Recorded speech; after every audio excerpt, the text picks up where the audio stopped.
apporte-nous les réponses. Si tu prends plaisir, conduis ce moment. Et nous savons que tu as pris plaisir, car nous l'avons fait avec un cœur sincère et un cœur désireux. Seigneur, merci encore pour tout ce que tu vas faire et pour tout ce que tu vas accomplir et pour tout ce que tu vas réaliser. Seigneur, merci. Amen à tes paroles, amen à tes promesses et amen à tout ce que tu veux faire ce matin. Merci Seigneur pour ta grâce et pour ta bonté. À lui la gloire, à lui la louange, au nom de Jésus. Quelqu'un me dise gloire à Dieu. Alléluia. Dis à ton voisin, voisin, Dieu veut exaucer tes prières. Il va les exaucer dans le nom de Jésus. À condition, dis-lui à condition, que tu sois obéissant et soumis. Prenons place. Amen. C'est le titre du message aujourd'hui.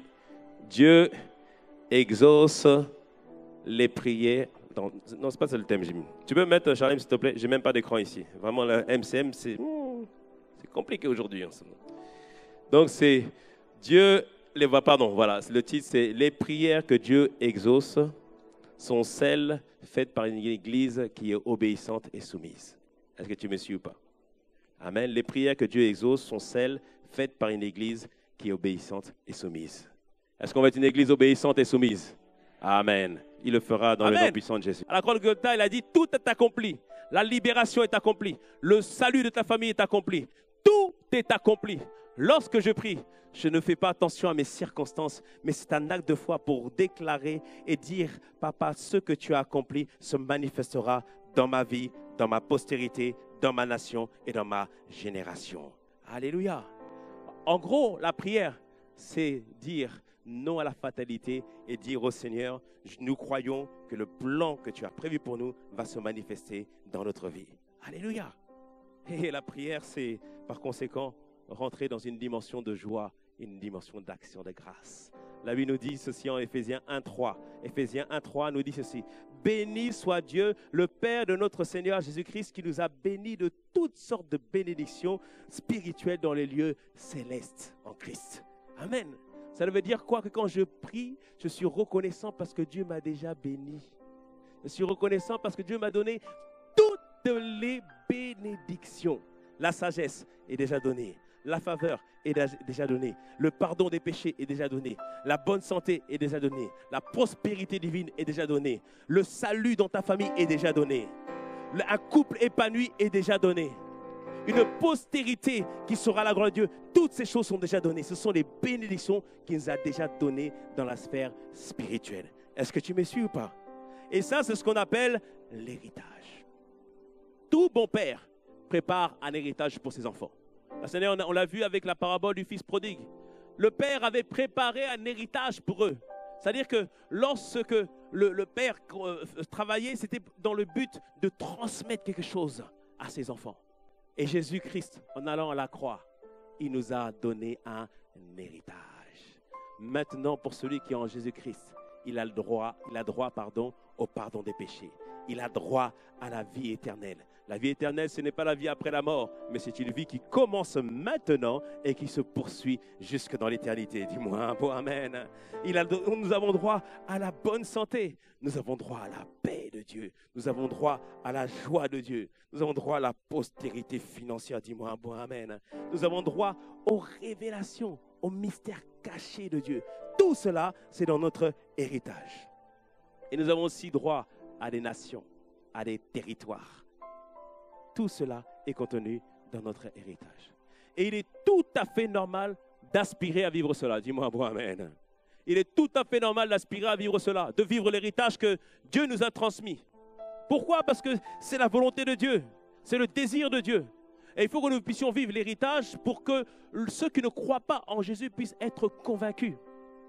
Il faut que tu vives l'héritage pour que ceux qui ne croient pas en Jésus-Christ puissent voir la bonté de Dieu envers les hommes. Il faut que ceux qui ne croient pas en Jésus, au travers de ta vie, puissent voir que Dieu est amour. Et Dieu le prouve dans ce qu'il fait dans ta vie. Amen. Pasteur Mathieu a donné ce témoignage. Il était dans une des branches à Birmingham de KICC. Il a donné ce témoignage. Il y avait un homme qui était à la maison. C'était un homme d'une religion sikh. La religion sikh, c'est une religion du nord de l'Inde. Et cette personne, en fait, ne croyait même pas en Dieu. Mais son fils était malade. Et alors, il a regardé, son fils était malade parce qu'il avait un ulcère. Et cet ulcère, en fait, les médecins avaient dit, il n'y a plus rien à faire. Là, votre fils risque de mourir. Là, on n'a plus rien à faire. On ne peut plus rien accomplir.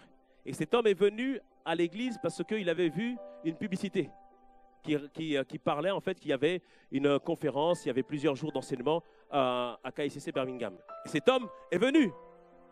Et alors que le pasteur Mathieu a fait l'appel pour recevoir la prière, cet homme s'est avancé. Il a dit, est-ce que Jésus peut faire quelque chose pour moi? Est-ce que Jésus peut agir pour moi? Et cet homme a accepté le Christ dans sa vie. Et le pasteur Mathieu a prié pour cet homme, pour lui et pour sa famille. Et lorsque ils étaient en train de prier, cet homme a eu confiance en ce que Dieu était capable de faire. Et il est rentré chez lui. Et alors qu'il rentrait chez lui, il est arrivé chez lui, ce qui s'est passé, c'est que son fils a commencé à se sentir de mieux en mieux. L'ulcère s'est complètement guéri et son fils a été sauvé. Amen. Alléluia. Son fils a été sauvé.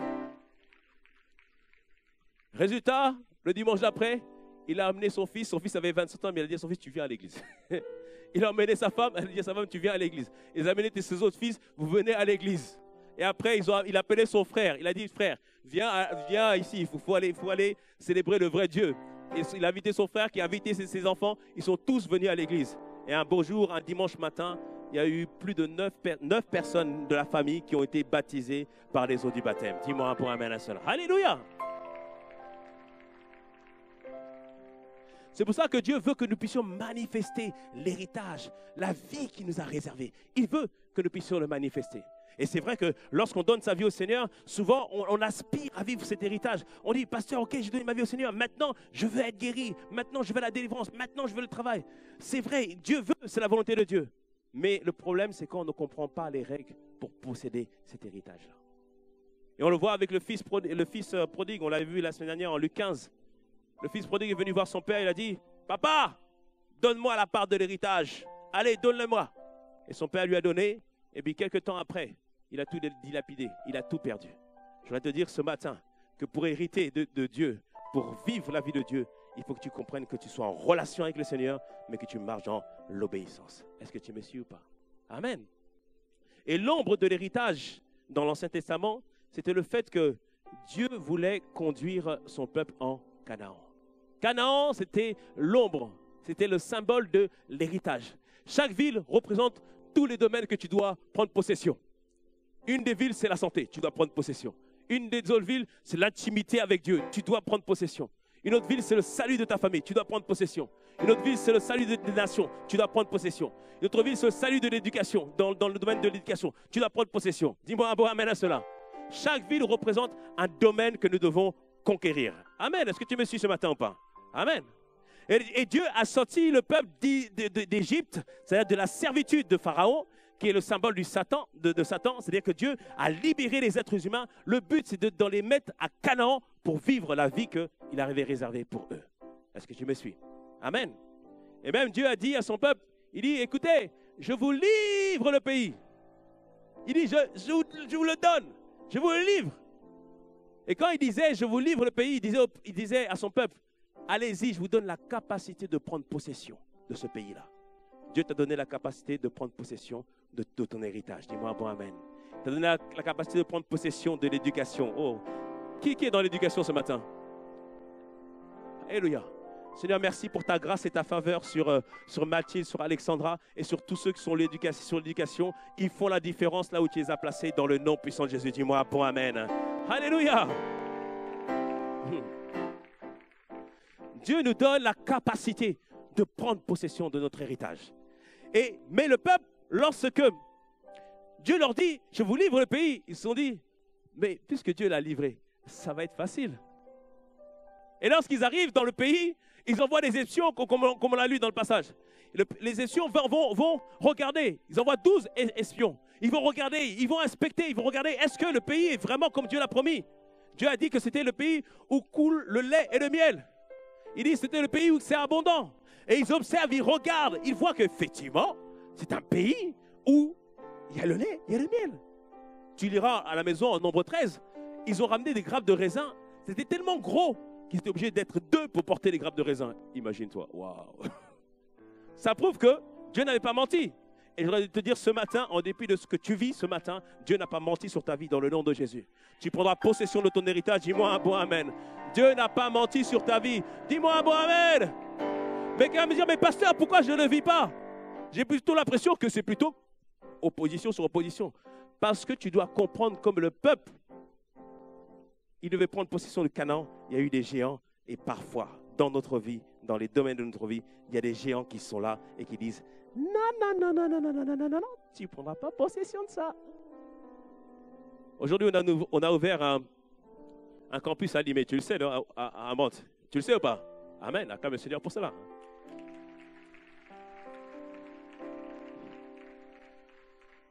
On a pris, on a ouvert le campus. Quand on ouvre un campus, quand tu viens dans un endroit, il faut consacrer cet endroit, c'est-à-dire prier pour cet endroit. C'est ce que nous avons fait. Nous avons prié, nous avons intercédé, nous avons fait même, on continue à prier toujours autour de la salle. Et un frère m'a donné le témoignage, il m'a dit, pasteur, alors que j'étais en train de prier, j'ai vu une dame venir. Elle est venue, elle a dit, qu'est-ce que vous faites là? Qu'est-ce que vous faites là?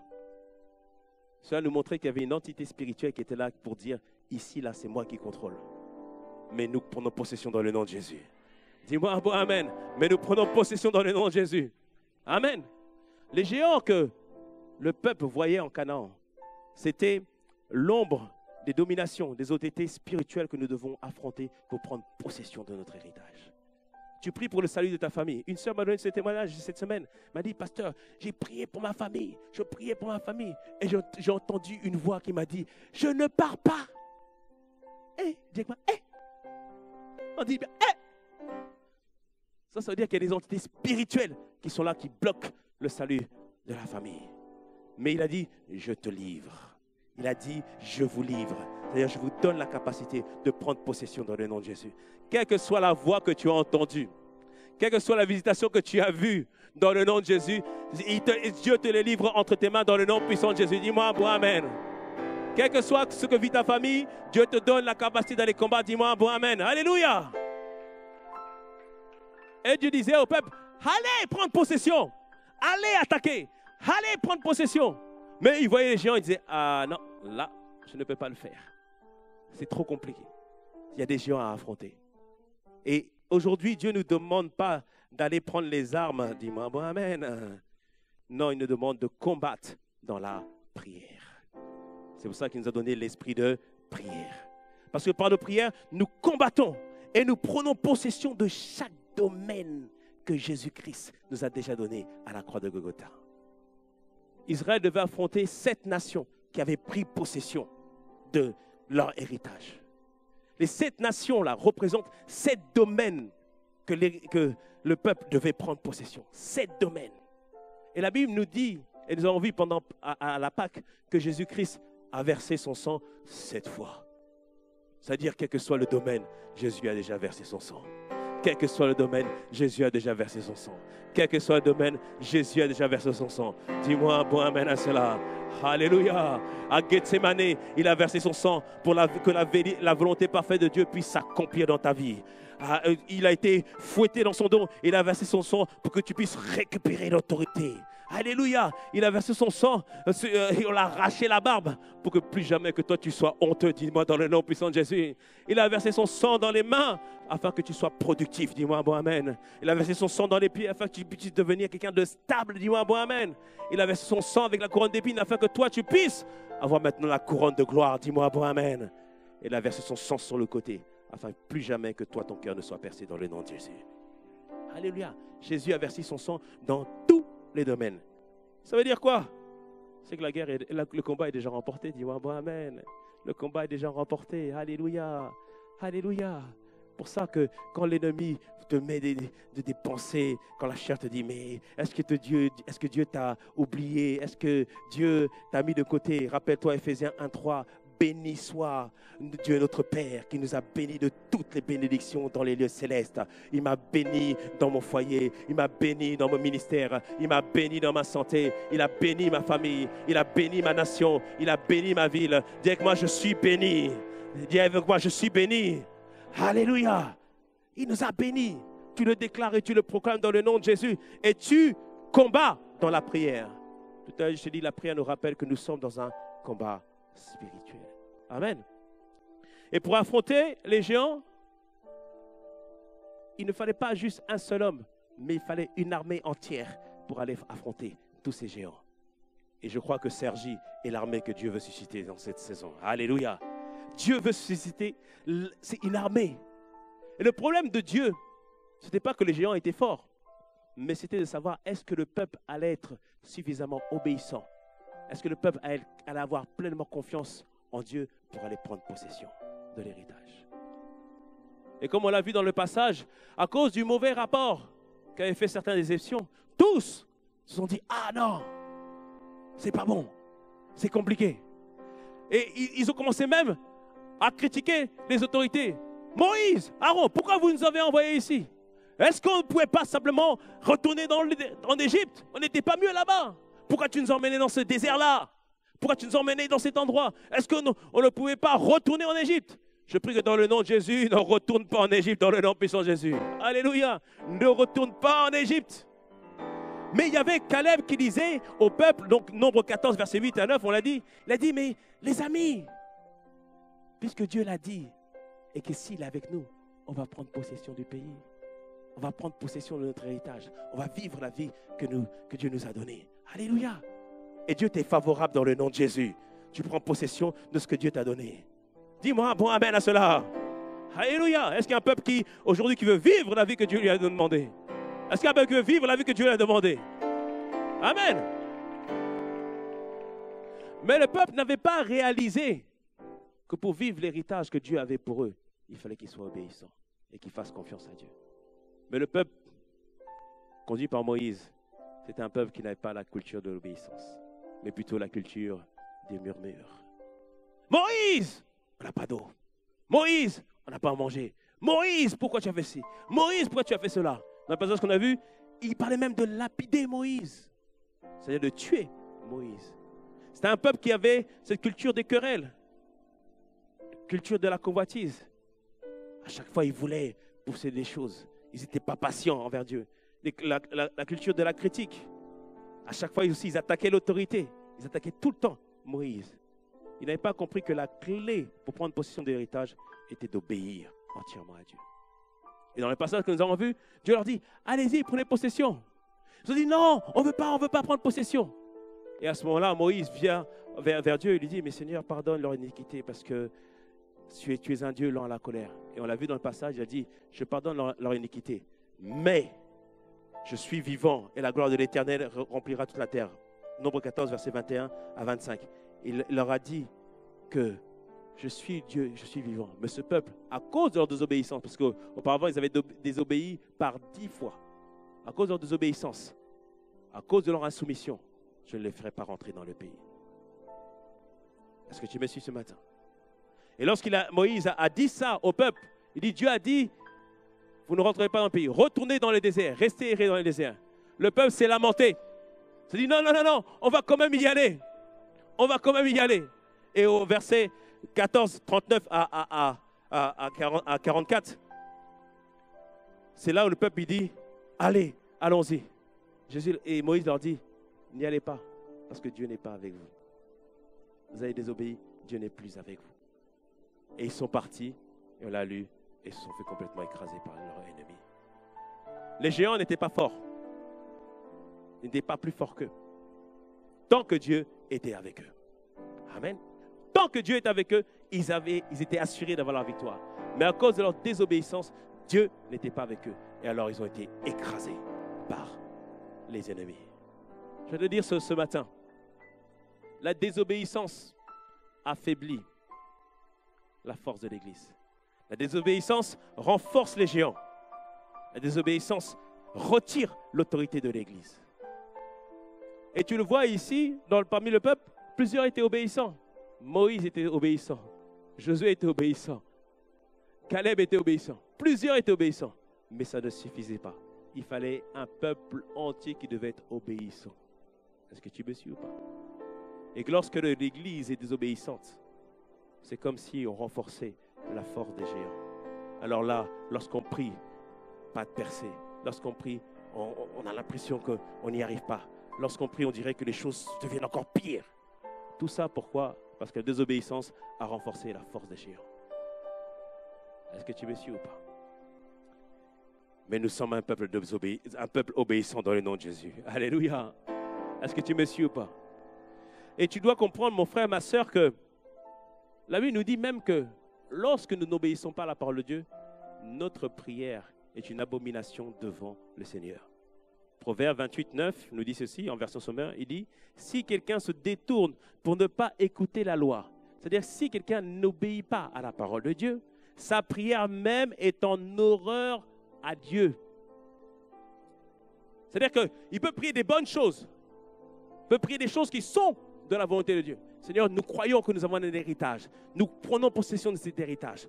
Tu peux le dire, mais si tu n'obéis pas, la prière que nous faisons alors est en abomination envers Dieu. C'est-à-dire que Dieu ne le reçoit pas, ça ne parvient pas à Dieu. Que ce ne soit pas notre partage dans le nom de Jésus. Que ce ne soit pas ton partage dans le nom de Jésus. Que ce ne soit pas ton partage dans le nom puissant de Jésus. Est-ce que tu me suis ce matin? Alléluia. Le peuple, pourquoi le peuple était désobéissant? Parce que le peuple n'avait pas appris à se soumettre à Dieu. Il n'avait pas appris à se soumettre à Dieu. Rappelle-toi, la semaine dernière, je t'ai dit, Jacques 4, 7 nous dit que soumettez-vous donc à Dieu et résistez au diable et il fuira loin de vous. La première chose, c'est de se soumettre à Dieu. Se soumettre, la soumission, nous avons expliqué, c'est respecter l'autorité de Dieu. C'est lui accorder de la révérence. C'est de lui accorder du respect. Amen. Alléluia. C'est-à-dire que considère que Dieu est au-dessus de tout. Qu'est-ce qui me pousse à obéir? C'est parce que Dieu est au-dessus de tout. Qu'est-ce qui me pousse à m'accrocher à sa parole? Parce que je considère qu'il est au-dessus de tout. Alléluia. Et Dieu veut que nous puissions être soumis à sa personne. Et la soumission, ça commence d'abord dans le cœur. Car la soumission est une attitude de cœur. Si je révère Dieu dans mon cœur, si je respecte Dieu dans mon cœur, alors je vais obéir forcément à sa parole. Pourquoi? Parce que je suis soumis à Dieu. Est-ce que tu me suis ce matin? Amen. Et je ne sais pas pour toi, mais il y a des fois où tu dois prendre un temps de jeûne et prière. Pas pour demander des choses à Dieu, mais juste, Seigneur, accorde-moi la grâce de t'être soumis. Accorde-moi la grâce de te révérer de tout mon cœur. Accorde-moi la grâce de te respecter de tout mon cœur. Accorde-moi la grâce de te voir au-dessus de tout. Amen. Comme on l'a vu ce matin, Cantique 2:1, il est le narcisse de Saron. C'est-à-dire que sa beauté surpasse tout. C'est une rose d'une beauté incroyable, d'une douceur incroyable. Tu dois voir Dieu comme ça, au-dessus de tout. Et quand tu le vois comme ça, c'est facile de marcher dans l'obéissance. Est-ce que tu me suis ce matin? Et la soumission, c'est le contraire de la soumission. La soumission, c'est le fait de respecter Dieu dans notre cœur. L'insoumission, c'est le fait de mépriser Dieu dans notre cœur, de refuser de respecter Dieu ou quelqu'un dans notre cœur. Et parfois, vous savez, on peut obéir, mais être dans la soumission. C'est comme une fois une maîtresse, il y avait un enfant qui était debout. La maîtresse lui dit, tu t'assois. Il fait non. Il dit, si tu t'assois. Il dit non. Après, elle insiste et finalement, il s'assoit.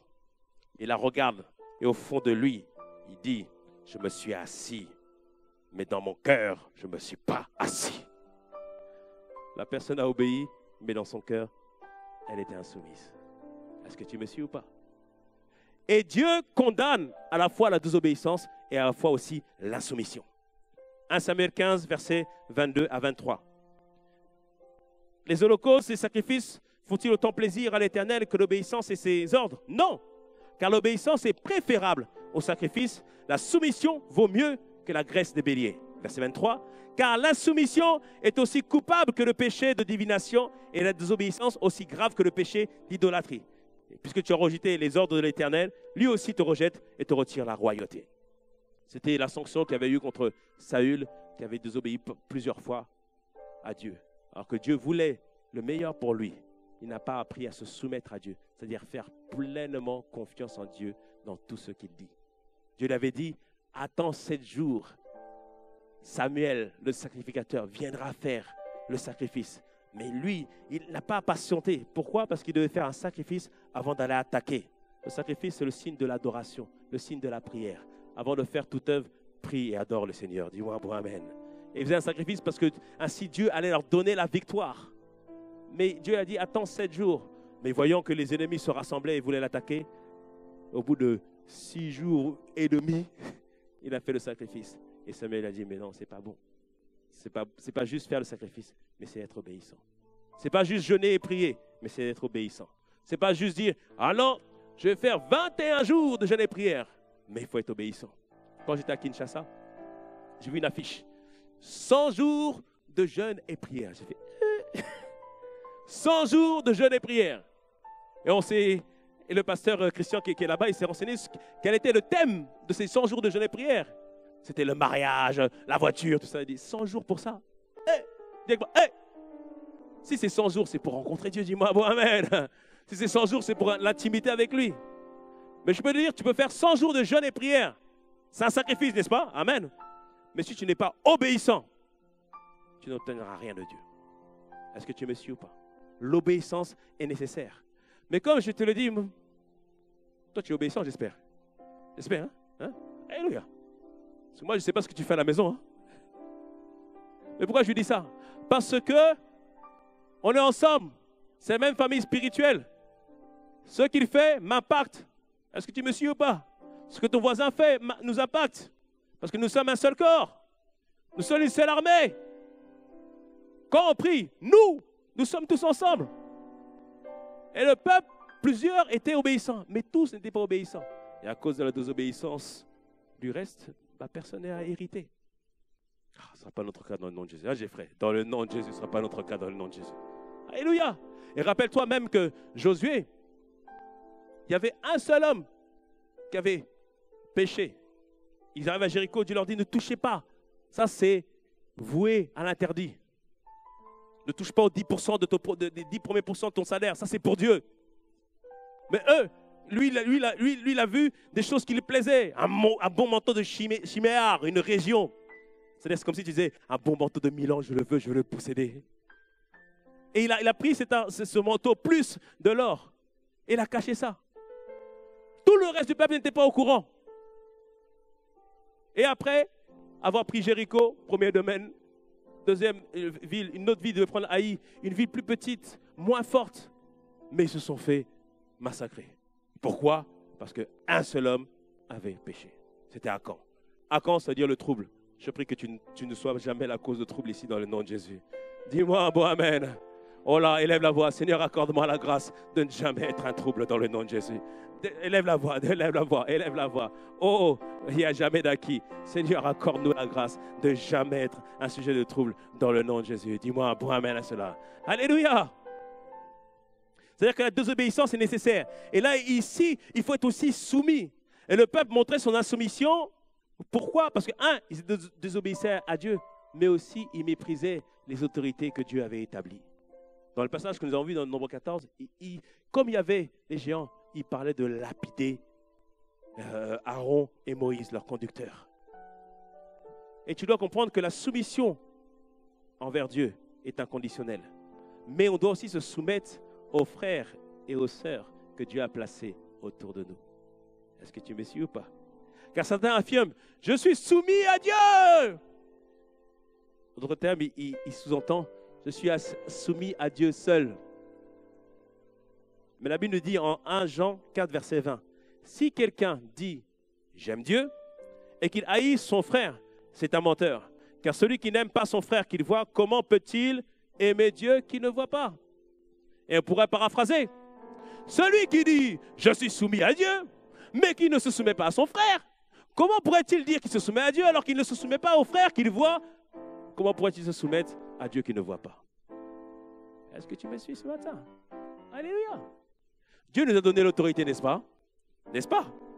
Mais tu dois comprendre une chose, que l'autorité que Christ nous a donnée n'est légitime et efficace que si on apprend à se soumettre à une autorité. On le voit avec Jésus. Il y a un centenier, c'est un Romain chef de 100. C'est-à-dire qu'il a 100 personnes qui sont sous ses ordres. Il vient voir Jésus C'est en Luc 7, à partir du verset 1 et verset 10. Mais c'est les versets 7 et 9 qui nous intéressent. Il vient voir Jésus.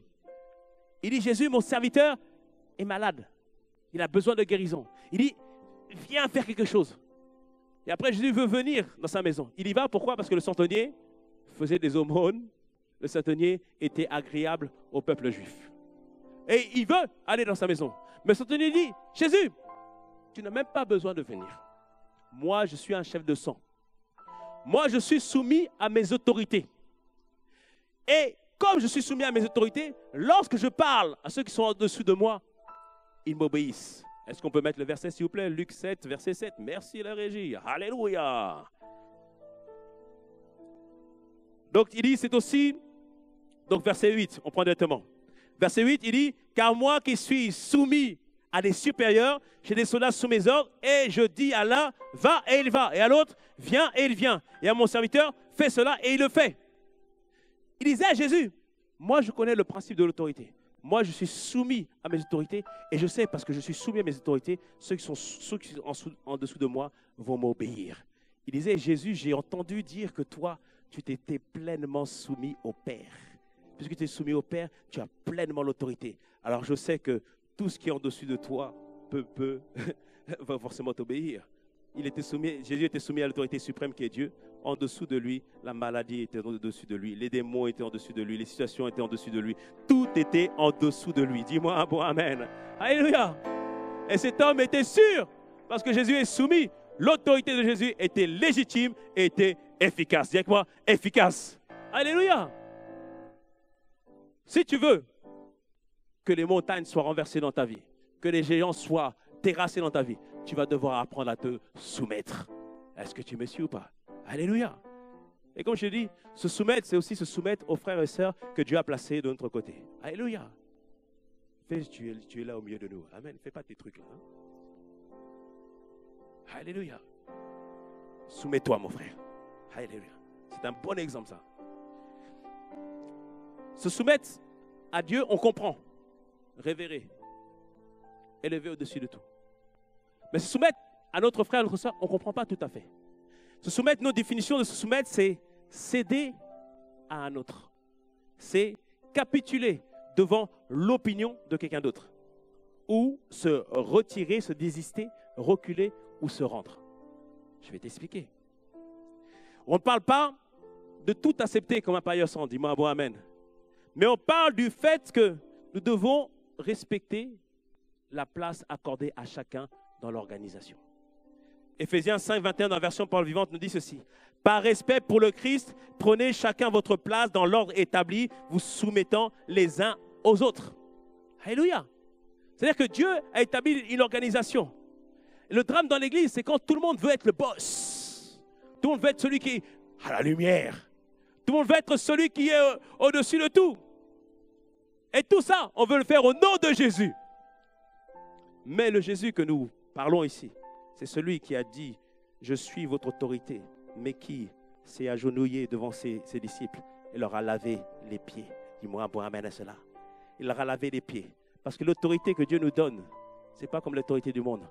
L'autorité consiste à servir les autres. Est-ce que tu me suis ou pas?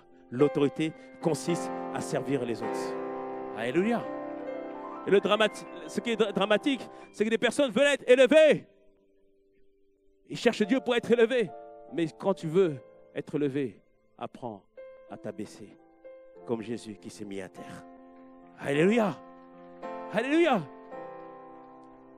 Et comme je te l'ai dit, il faut que nous devons vraiment comprendre que nous devons être soumis les uns aux autres. Pourquoi il faut être soumis? La Bible nous dit une chose incroyable. Matthieu 18, 19 nous donne la clé pour que nous puissions avoir la réponse de toutes nos prières. Est-ce que vous pouvez mettre Matthieu 18, 19 s'il vous plaît? Matthieu 18, 19. Il nous dit ceci.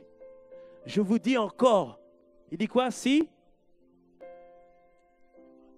deux d'entre vous font quoi?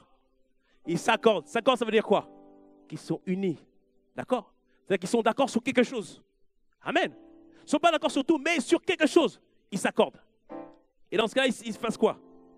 Il dit s'accorde sur la terre. C'est-à-dire qu'il parle de nous, là, ici, qui sommes sur la terre.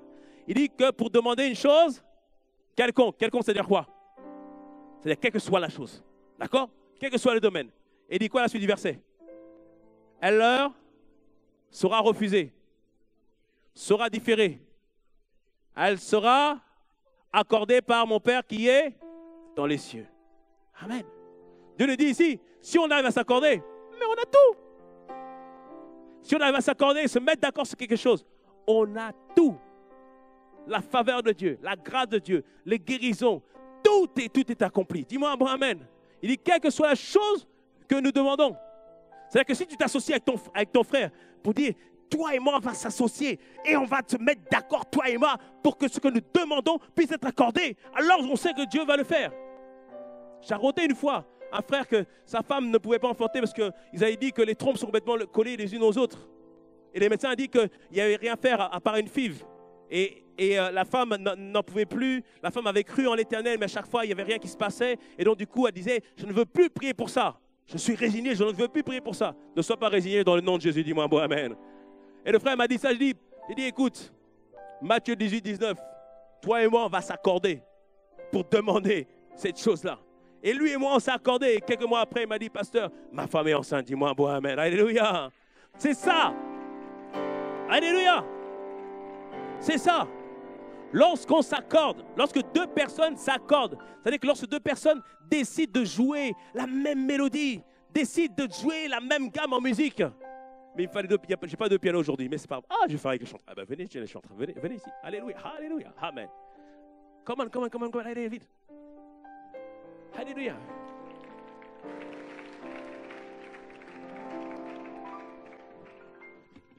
Alléluia.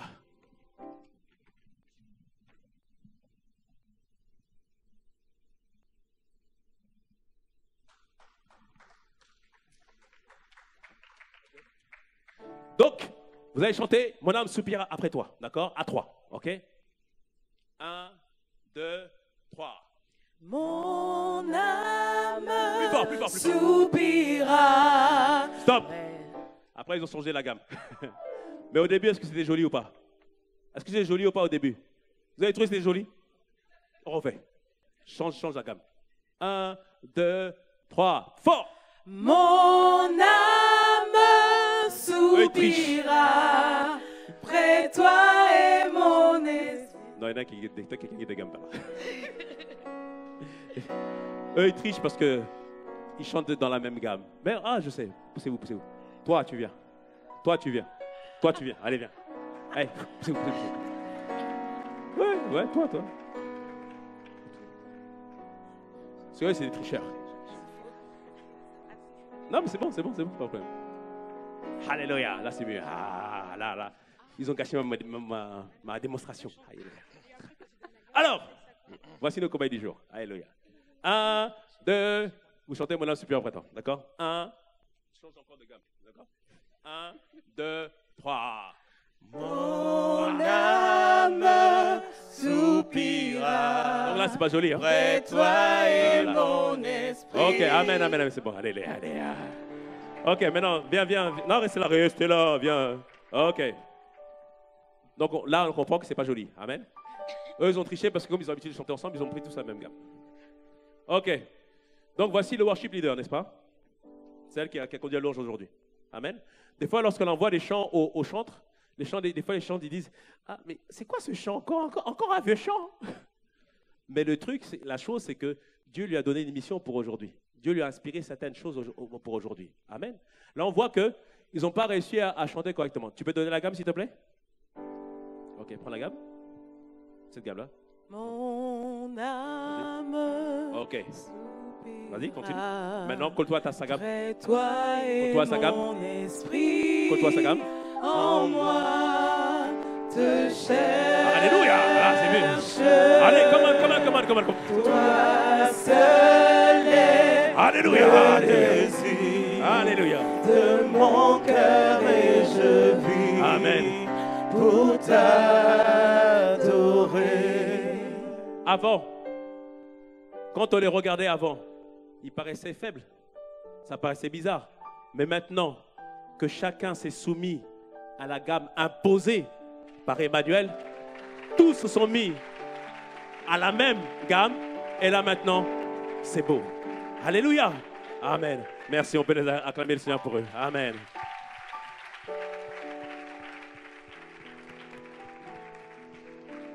Et il faut comprendre que spirituellement, c'est ce qui se passe. Lorsque, dans l'église, ah non, moi c'est mon ministère. Hein. Moi c'est moi. L'autre, non, moi je vais faire comme je veux, C'est comme si on était en train de dégamer devant Dieu.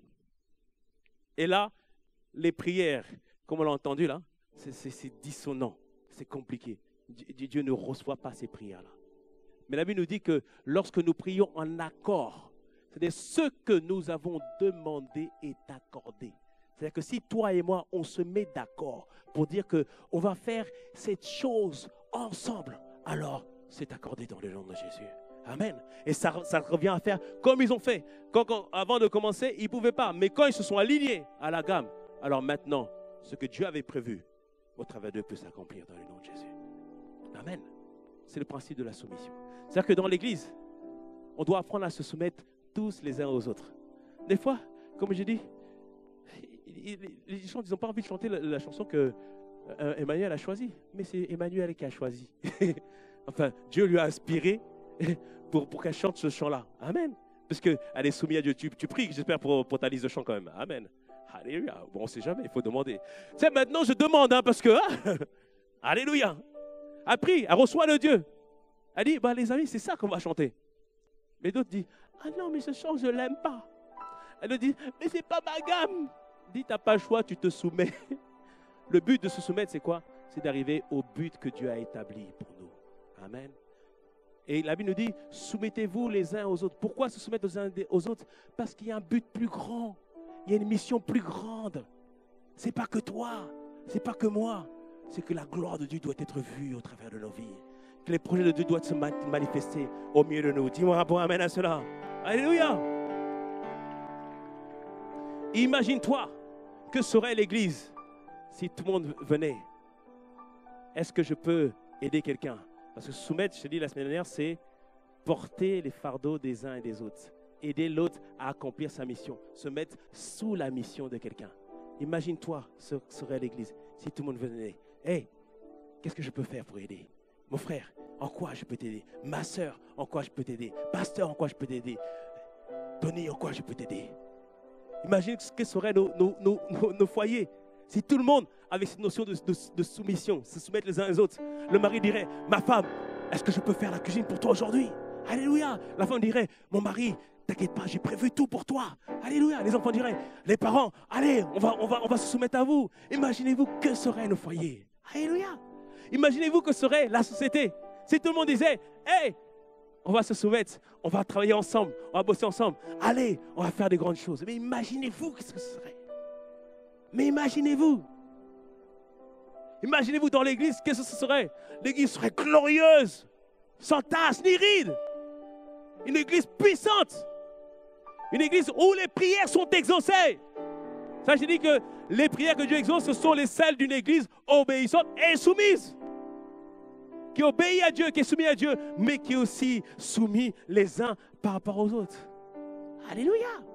Est-ce que tu me suis ce matin? Et tu dois comprendre que en face, nous avons un adversaire. On a un adversaire dit, on a un adversaire. Et dans le monde spirituel, il y a plusieurs entités, il y a plusieurs dominations. Mais tu sais que eux, ils arrivent à se mettre ensemble pour être contre nous. Regarde, Josué 9, versets 1 à 2. Il dit que, à la nouvelle de ces choses, c'est-à-dire que les rois que Josué devait affronter, ils avaient entendu les victoires que Josué avait eues. La Bible nous dit qu'à la nouvelle de ces choses, tous les rois qui étaient en deçà du Jourdain, dans la montagne, dans la vallée, et sur toute la côte de la Grande Mer, jusque près du Liban, les Hétiens, les Amoriens, les Cananéens, les Phéréziens, les Éviens et les Jébusiens, bon, plein de dominations, ils disent s'unir ensemble. Regarde, d'un commun accord. S'unir ensemble d'un commun accord pour faire quoi? Pour combattre contre Josué. Des fois, on ne se réalise pas que l'ennemi, il se rassemble pour dire non, ici c'est Sergi, il ne va pas progresser. Et c'est ce qui est passé lorsqu'on a lancé le Mantes. La première semaine, c'est bien passé. La deuxième semaine, c'était compliqué. Ici, à Cergy, c'était compliqué. À Mantes, c'était compliqué. Mais parce que l'ennemi se dit, mais non, on va les combattre. On va mettre de la pesanteur. On va mettre de la lourdeur. Regarde, depuis quelques temps, on prie, n'est-ce pas, amen? Tu n'as pas remarqué qu'il y a quand même pas mal de mauvaises nouvelles? Ce n'est pas que nos prières sont inefficaces, mais c'est que l'ennemi s'est rassemblé avec des esprits de suicide, des esprits de mort, des esprits d'impudicité, des esprits de dépendance. Ils sont tous rassemblés pour combattre contre nous. Mais dans le nom de Jésus, nous avons la victoire. Dis-moi un beau amen. Nous avons la victoire dans le nom de Jésus.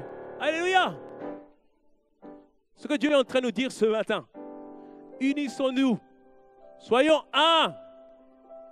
On n'est pas d'accord sur tout. Ce n'est pas un problème. Si on peut être d'accord sur une chose, que la gloire de Dieu doit se manifester. Si on peut être d'accord sur le fait que les intérêts de Dieu sont au-dessus de tous nos intérêts.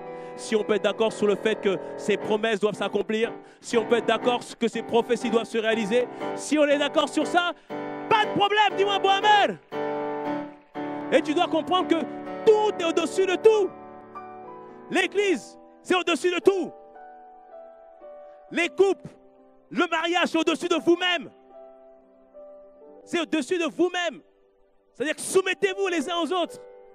Pourquoi? Parce que ça va de la crédibilité de Dieu.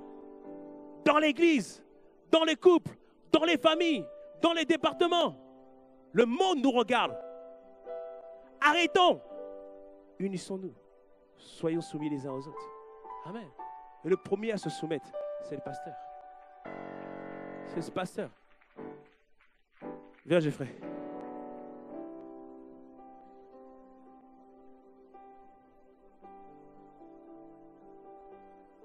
Je lave tes pieds ce matin dans le nom de Jésus. Que vraiment tu sois sanctifié dans tout ce que tu fais. Que tu le fasses avec faveur dans le nom de Jésus. La grâce de Dieu est sur toi. Jamais plus dans le nom de Jésus, l'ennemi n'aura prise d'emprise sur toi. Tu es béni dans tout ce que tu fais dans le nom de Jésus. Tes pieds sont stables dans le nom de Jésus. Au nom puissant de Jésus. Merci Seigneur. Alléluia. Acclame le Seigneur ce matin. Acclame le Seigneur. Merci Geoffrey. Acclame le Seigneur dans le nom de Jésus. Est-ce qu'il y a un peuple qui veut vraiment être soumis au Seigneur? Alors lève-toi et acclame notre Dieu. Acclame notre Seigneur. Alléluia. Acclame-le pour tout ce qu'il fait. Acclame-le pour tout ce qu'il fait. Pour tout ce qu'il accomplit. Pour tout ce que tu manifestes dans le nom de Jésus. Alléluia. Mettez Jean 17, verset 1, s'il vous plaît. Jean 17, verset 11, pardon. Jean 17, verset 11. Voici la prière que nous allons faire ce matin. Jean 17, verset 11. C'est la dernière prière que Jésus a faite. C'est la dernière prière que Jésus a faite. Ce soir, cette nuit, demain matin, c'est la prière que nous allons faire. Il dit, verset 11, il faisait cette prière au nom de Jésus, au Père. Il dit, je ne suis plus dans le monde et ils sont dans le monde. Et je vais avec toi. Père Saint, garde en ton nom ce que tu m'as donné, afin qu'ils soient un comme nous. Lorsque j'étais avec eux dans le monde, je les gardais en ton nom. J'ai gardé ceux que tu m'as donnés, et aucun d'eux ne s'est perdu, sinon le fils de perdition, afin que l'écriture fût accomplie. Et maintenant, je vais à toi, et je dis ces choses dans le monde, afin qu'ils aient en eux ma joie parfaite. Je leur ai donné ta parole, et le monde les hait parce qu'ils ne sont pas du monde, comme moi, je ne suis pas du monde. Je te prie, je ne te prie pas de les ôter du monde, mais de les préserver du mal dans le nom de Jésus. Ils ne sont pas du monde, mais moi je suis du monde. Je ne suis pas du monde. Comment je ne suis pas du monde? Il dit, sanctifie-les par ta vérité. Dis avec moi, Seigneur, sanctifie-nous par ta vérité. Il dit ensuite, ta parole est la vérité. Comme tu m'as envoyé dans le monde, je les ai aussi envoyés dans le monde. Et je me sanctifie moi-même pour eux, afin qu'eux aussi soient sanctifiés par la vérité. Ce ne sont pas pour eux seulement que je prie. Alléluia. Mais encore pour ceux qui croiront en moi par leur parole. Amen. Il dit, verset 21, afin que tous soient un, comme toi, Père, tu es en moi, et comme moi je suis en toi, afin que eux aussi soient un en nous, parce que pour que le monde croie que tu m'as envoyé. Il dit, verset 22, je leur ai donné la gloire que tu m'as donnée, afin qu'ils soient un, comme nous sommes un, moi en eux et toi en moi, afin qu'ils soient parfaitement un, et que le monde connaisse que tu m'as envoyé, et que tu les as aimés comme tu m'as aimé. La prière de Jésus, plusieurs fois, il a prié pour que nous soyons un. Alléluia. Donc, tu vas prendre la main de ton voisin, la main de ta voisine, et tu vas prier maintenant et demander au Seigneur, accorde-nous la grâce d'être parfaitement un. Accorde-nous la grâce d'être un, comme lui, il était un avec le Père. Élevons nos voix. Seigneur, merci encore pour ta grâce, Seigneur, et ta bonté.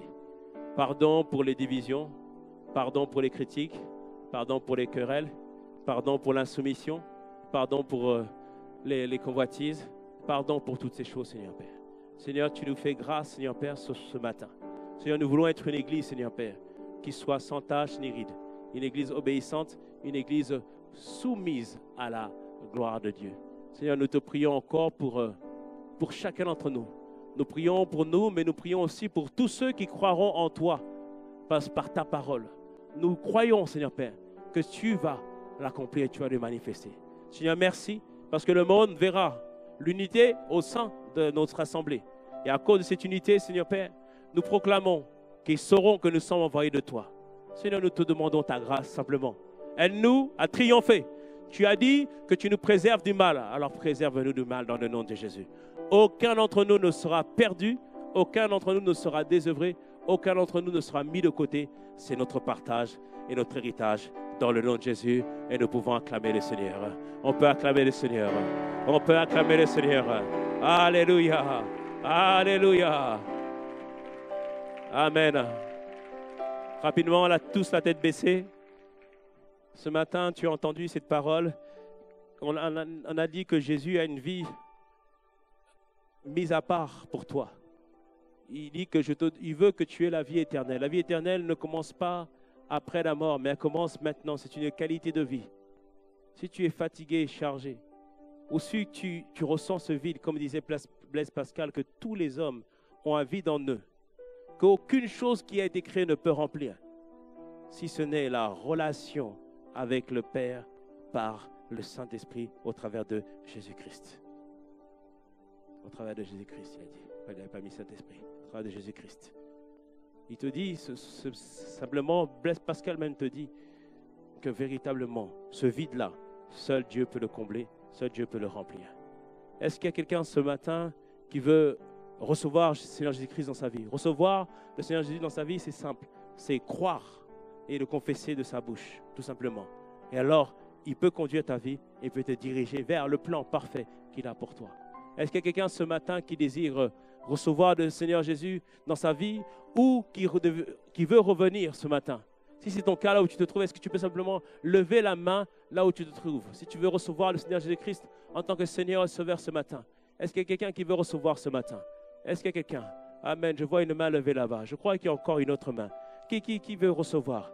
Qui veut recevoir le Seigneur Jésus? Merci ma soeur. Qui veut recevoir le Seigneur Jésus-Christ dans sa vie? Amen, merci Seigneur. Waouh Seigneur, merci. Je vais demander aux personnes qui ont levé leurs mains de faire un pas de foi de plus, de venir devant, afin que nous puissions prier avec vous. Amen, n'ayez pas honte, venez devant. Est-ce qu'on peut les encourager s'il vous plaît? Allez, on les encourage, ils hésitent, on les encourage. Amen, est-ce qu'on peut vraiment les encourager? Waouh, merci Seigneur. Oh, excellent Seigneur. Alléluia. Est-ce qu'on peut leur montrer la joie qu'il y a au ciel? Je dis la joie qu'il y a au ciel. Oh, merci Seigneur. Amen. Comme je dis, accepter le Seigneur Jésus-Christ dans sa vie, c'est croire et le confesser de sa bouche. Donc nous allons prier avec vous. Et lorsque vous allez répéter la prière que je vais faire, et lorsqu'on prie, la Bible nous dit que votre nom est inscrit dans le livre de vie. Et nous, on veut prendre vos prénoms parce que pendant toute cette semaine, on veut vous porter dans la prière. Amen. Comment vous appelez? Cassandra. Cassandra. Love Candy. Love Candy. Love Candy. Est-ce qu'on peut acclamer le Seigneur pour Cassandra et Love Candy? Amen. Alléluia. Amen. À la fin de ce moment, juste quelques minutes, vous allez suivre le frère Serge, juste pour nous, l'occasion de prendre vos coordonnées et puis aussi de vous accompagner afin que vous puissiez grandir. Amen. On va prier avec eux. Vous allez répéter la prière que je vais faire et après je vais prier pour vous. Ensemble, Seigneur Jésus, aujourd'hui, j'ai entendu ta voix. Merci parce que j'ai réalisé que tu as une vie réservée pour moi. Et aujourd'hui, je décide de te recevoir en tant que Seigneur et Sauveur. Sois le conducteur de ma vie. Dirige ma vie. Amène-la à devenir comme toi, tu veux qu'elle soit. Accorde-moi la grâce de devenir un véritable disciple. C'est-à-dire que tu sois le Seigneur de toute ma vie. Seigneur, merci parce que tu n'as perdu personne. Et je sais que tu me garderas et tu me protégeras et tu me conduiras au nom de Jésus. Amen. Amen. Alléluia. J'ai prié maintenant pour vous. Seigneur, nous voulons vraiment te dire merci pour nos sœurs, Seigneur, qui ont fait le pas vers toi. Seigneur, tu as dit que tous ceux qui viennent à toi, tu n'as perdu personne. Tu ne les perdras pas dans le nom de Jésus. Mais tu les garderas, tu les entoureras et tu les amèneras, Seigneur, à la pleine maturité. Merci parce que leur vie sera complètement différente, Seigneur Père, et tu le fais et tu le commences maintenant. Seigneur, merci encore pour ta bonté. À toi la gloire, à toi la louange, au nom de Jésus. Amen. Amen. Gloire à Dieu. On peut acclamer le Seigneur. Bienvenue.